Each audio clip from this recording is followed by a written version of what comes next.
My name is Ivan, and I'm game designer at Pathologic. Also, I was an executive producer at the Kickstarter campaign of Pathologic, so that's why I'm here, if you wonder. I'm going to tell you about how we prepared for it, how it went, and what was the results, and probably lessons of it. So, what is Pathologic? Pathologic is a game that was released 10 years ago. It's an open-world survival adventure about a small town devoured by plague. It's a brutal and depressing experience that might make you ask yourself questions like, what is the actual cost of human life? And what is the exchange rate of a human life to a miracle, to a dream? Is there a thing like that? Can you exchange a full town of people for one dream, for one miracle? Well, majorly it was a pretty cheerful game, as you might, as you might see. So it became cult classic in Russia, and it managed to gather a small but really dedicated Western audience, despite Western release being butchered with atrocious translation and virtually no marketing at all. But it still held up pretty well on Western market. So we believe that Pathologic deserves a second chance. We want to make it again from ground up. And we want to release it properly this time for people to know about it. But this is an expensive endeavor, and we need all the help we could get. So we decided to Kickstart it. And actually, it wasn't our first experience with Kickstarter. 3 years ago, in 2012, we successfully kickstarted our latest game, Knock Knock. And to describe the Kickstarter campaign of Knock Knock, there is a Russian saying: the best way to cross a minefield is to do not know that you are crossing one. So what we did is we just created a small pitch of the game, published it on Kickstarter, and get funded. So yeah, that's a success story. Thank you. No, actually. And we thought, hey, Kickstarter is really awesome thing. You can just write about your game, and if people like it, they will give you money. And then we looked at other campaigns who were prepared much, much better than ours and were not funded at all.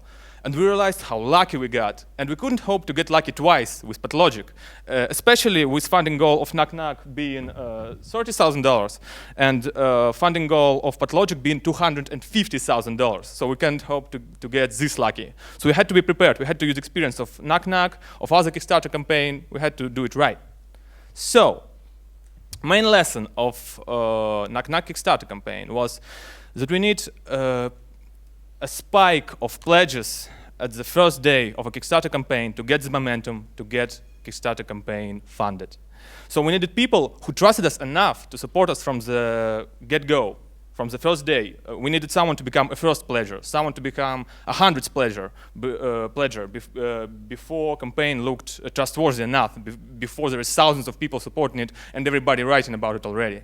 So we had to mobilize our community. We had people who already played our games, who already played original Pathologic, who already played other games of Pathologic Studio.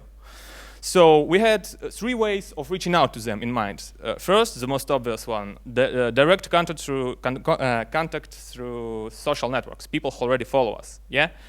Second, not everybody follow us on social networks because we are not really active there. Yeah. We have something like 10,000 subscribers, but that didn't cover all of our fan base. So we have to reach out to them through press to let them know that we are running a Kickstarter, to make them come. And third one is reaching out through word of mouth. We hope that with previous 2 methods, people who played our game will tell their friends who also played our game, and that's how we will get the mass we need to get this first spike. So what we did is 1 month prior our Kickstarter campaign, we made a press release. It contained a screenshot, a short teaser video, and a link to a peculiar website. It says something about saving them all in Russian. It have a countdown timer and email subscription form. At first, we wanted to make a simple teaser site that will notify you at the launch of Kickstarter campaign, and that's it. But we thought it was kind of dull and too marketing-like, and we wanted to engage with our audience before the beginning of Kickstarter. So instead, just making it a notification site, we made it into an ARG. When you subscribed on the site, you received a mail from a girl named Veronica. And she was writing about being sick with incurable disease, and that this disease is slowly devouring the world, and it's been covered up by some secret organization, and that the world is actually dying right now, the real world. And she was writing letters to her subscribers every 3 days or so, And there was a story developing with more and more information on that. And there were hints inside her emails that led to stuff like private FTP servers with bizarre imagery and creepy photographs of dead people, or Facebook groups full of corpses. So yeah, that was pretty cheerful also. So in a nutshell, in 27 days, we sent out something like 15 emails to 5,000 subscribers. It's almost straight out spam, actually, and we were afraid that people get annoyed by it. But 65% of them opened each mail, and only 5% of them unsubscribed. So I believe that's a great engagement rate for ARG, and yeah, I believe it went really well. So you might think, well, you have your audience ready, or you ready to go on Kickstarter? Well, no, not actually. You forgot about Kickstarter pitch.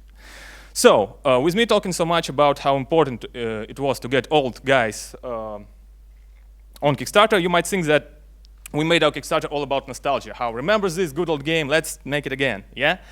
Well, actually, no. We pitched a game on Kickstarter like it was never released before, and only down below in the footnotes we mentioned that it was a remake.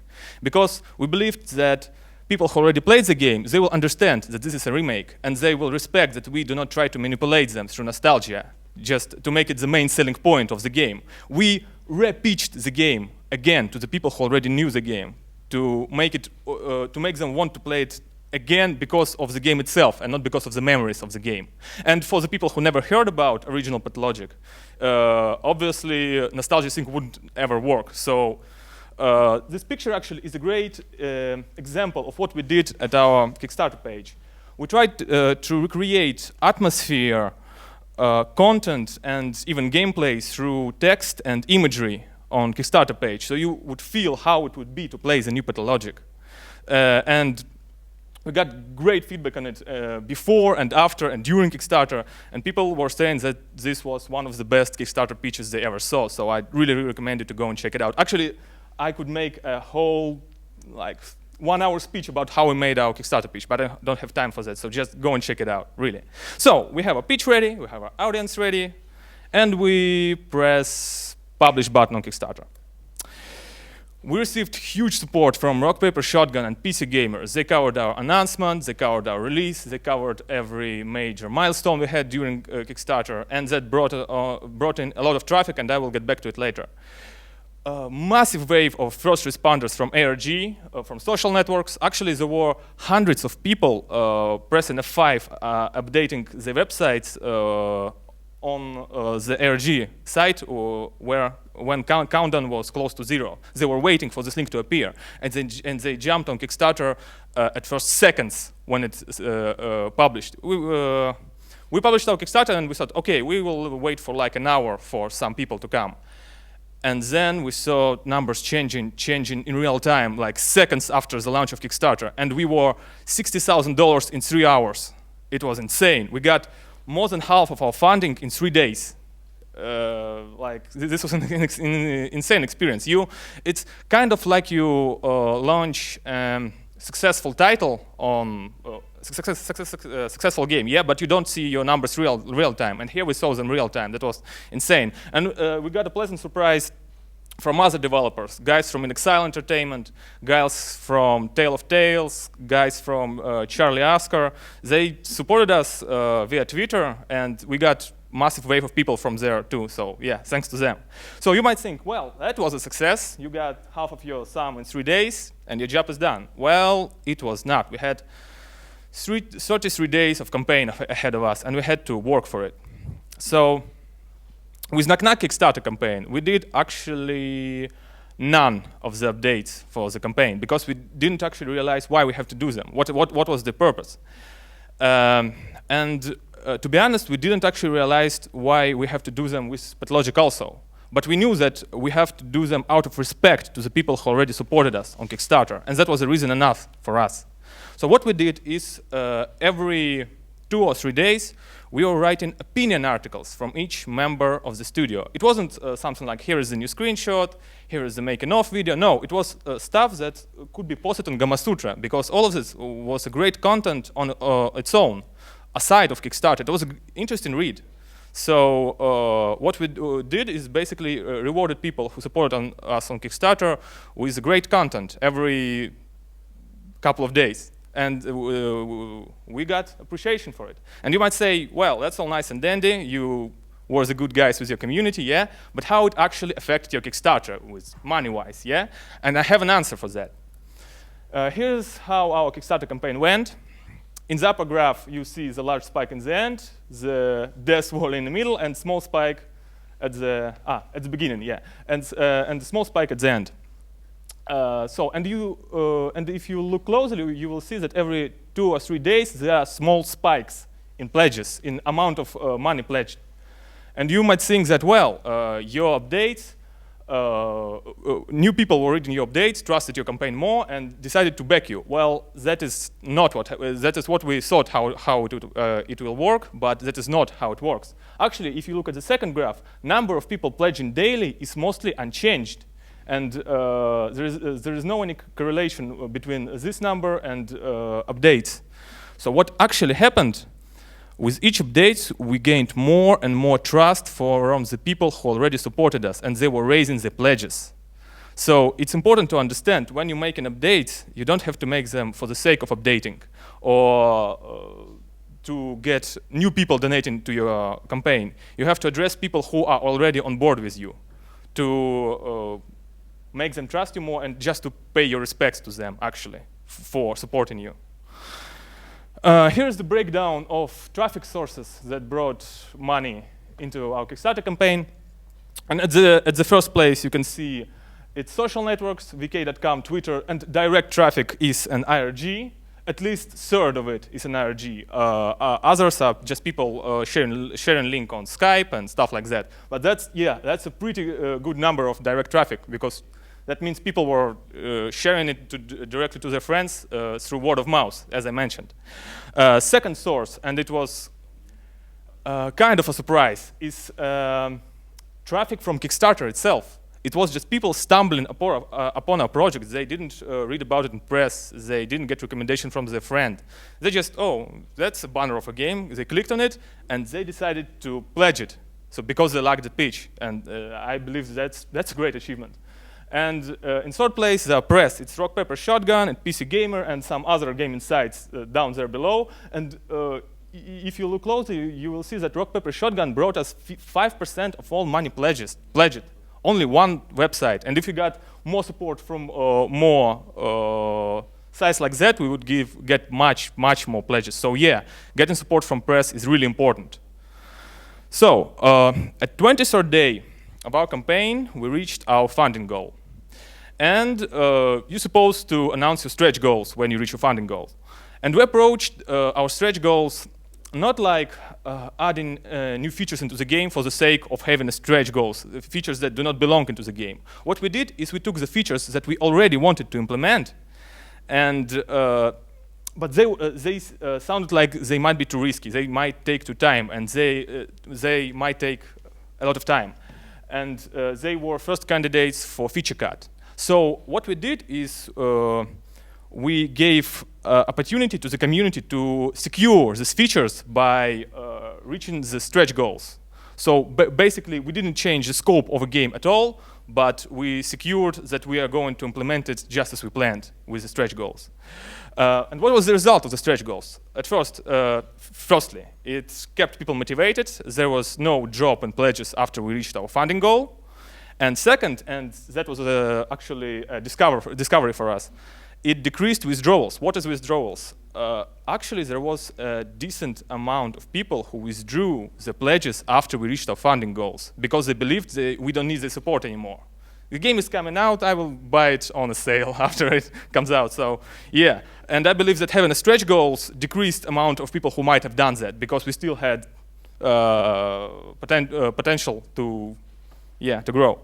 So our funding goal was reached in 23 days. We got $333,000 with 7,000 backers. And our average pledge amount was $46, while our lowest tier was $20. So it was twice as much as the lowest tier. So I believe it's an okay result for average pledge amount. So this sounds like a successful Kickstarter campaign with everything done right. Well, actually we did a lot of mistakes, like I believe hundreds of them, but there is three most notable ones. First, we had a really vague description of physical rewards on the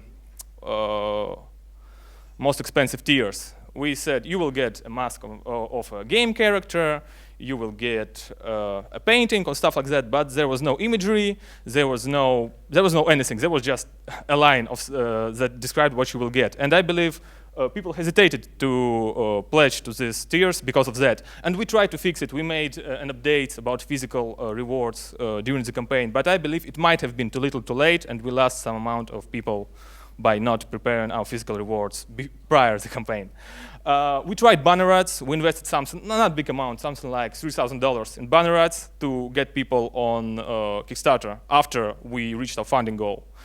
And it brought us virtually 0 pledgers. So banner ads for Kickstarter don't work, at least for us, at least for our Kickstarter, don't work.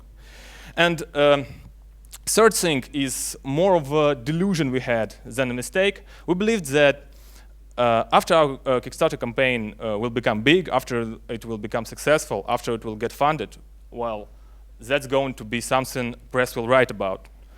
Rock Paper Shotgun write about us. PC Gamer wrote about us. Escapist got on board and wrote about us. Eurogamer wrote about us. But all the other major sites, they completely ignored our existence, and they still do. After, on release of Kickstarter, after Kickstarter got funded, after Kickstarter ended with $333,000, they never wrote about it. And I had a chance to talk with one of the editors I contacted with the pitch of our game, with the pitch of our Kickstarter, and asked him, why didn't you write about us? I mean, did you like our Kickstarter campaign? Maybe it was something wrong with us, you didn't like the game. He said, no, it was an awesome Kickstarter. I really liked your pitch. And then I asked, why didn't you write about it? And he said, you know, Kickstarter is not something newsworthy anymore. Even if you have a successful Kickstarter, unless it's like 10,000% funded, yeah, it's not huge news, and people are bored of this stuff. And even if you have a Kickstarter of a good game, it's not that newsworthy. You need to have some kind of story going with the Kickstarter for it to be newsworthy enough. So if you are tied to a radiator in a basement and Maniac will cut your leg off if you won't finish your game, then yeah, maybe you have a chance of press catching on the story. Or maybe not, but worth a try. So, what is the lesson of our Kickstarter campaign? I would like to say that we created some kind of marketing or PR miracle with our Kickstarter, but we didn't. All we did is we realized that our strength was in people who already follow our work, already ready to support us, and we were able to mobilize these people and to get the most out of them. And it was more like a reunion of old friends, actually. That's why the name of the speech is Old Friends Reunion. Because people who support you in a time of need, because we were really in a time of need at the launch of Kickstarter, they are your friends. And the only advice I can give to anyone who wants to run a Kickstarter is you have to be prepared and you have to be creative, just as the advice when you're making your game. How to make a successful game. You have to be prepared to release your game, you have to make it well, you have to prepare to market it, and you have to be creative with it for it to stand out. I know it sounds generic, it sounds dull. I had feedback on the slide that, what does this mean? Be creative, be prepared? This is not an advice. There is no advice, there is no magic pill to make your Kickstarter successful. But some people manage to have the Kickstarters funded, so maybe you will get a chance to do it too. So I'd really like to thank all the people who supported us on Kickstarter, all the people who supported us for more than 10 years of existence of the studio, people who just found out about the studio and supported the Pathologic. I want to thank all the people from the industry who supported us. We never knew that the industry loves us so much, actually. And I want to thank you for bearing me for this 20 minutes.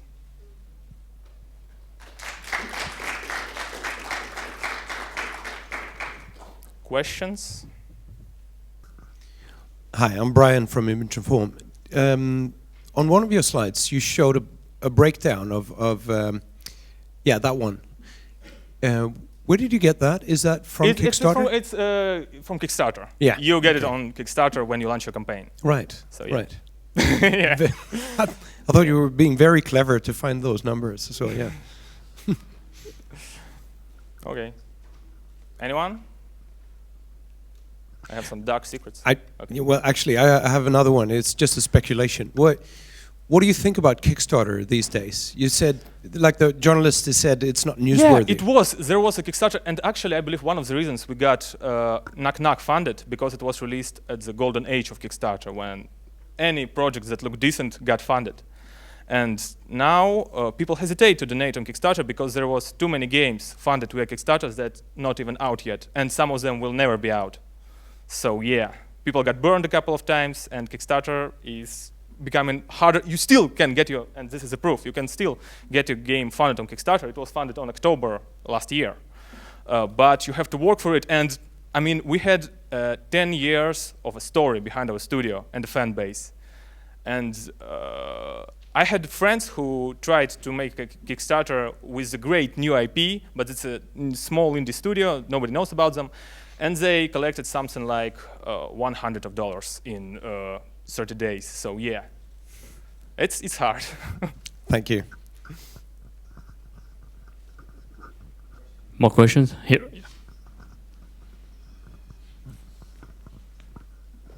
Hi. I don't know if you know this accurately, but would you be able to estimate how many of your pledges actually upped their pledge during your campaign? I should have done a better research on it, but I believe with every update we had something like 15 or 20 people making a major rises. Like they had a pledge of $20 and they jumped to $500. So yeah, that's what was happening. So it's not in the numbers of pledgers, it's in the jumps to a really high tiers from the lower tiers. Yeah. More questions? I've got one myself. Okay. Did you had to trick the pledgers into like real toys, real goodies to get them to spend, and so they were buying more the goodies than the product itself, or they were really pledging for physical the game? rewards? Yes, physical rewards. We had physical rewards, but this wasn't like a merchandise or something. That was things that we are going to craft uniquely for the people who supported us on Kickstarter. And because they were like this really unique stuff that are going to be handmade, and they turned out to be really expensive. So we didn't try to sell. Actually, we made. I had a slide in it, but I deleted it. We had, I believe, 6 tiers with only digital rewards, so you can get everything like alpha test and additional. Okay, what we had is you could get everything you can get from Pathologic only from by donating on digital tiers. Yeah, and for people who really wanted more, we had this insane physical rewards, but they were not like T-shirts or stuff like that. Yeah. Okay, great, yeah. Great. Here, over here.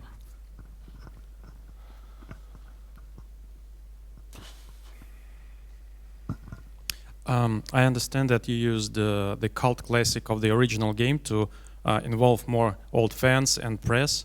And did you do something to Russian fans? And as I assume it's the biggest fan base, did you do something exclusive for them to make them spread the word, for example, well, or use the old like bring us your old jewel case and we'll change it for a new game? Yeah. Well, actually, what we did is we had all updates, and obviously the pitch of Kickstarter itself was translated to Russian. There was an alternative Kickstarter page well, it wasn't actually a Kickstarter page, but it was like a copy of Kickstarter page linked to a real Kickstarter with all text in Russian, because we understood that a really big part of our community is Russian speakers. So yeah, we did this for them. But everyone who supported us on Kickstarter will get the same stuff, because equality for all. So when the game will be out? By the end of 2016, I believe. Okay. Yeah. Thank you.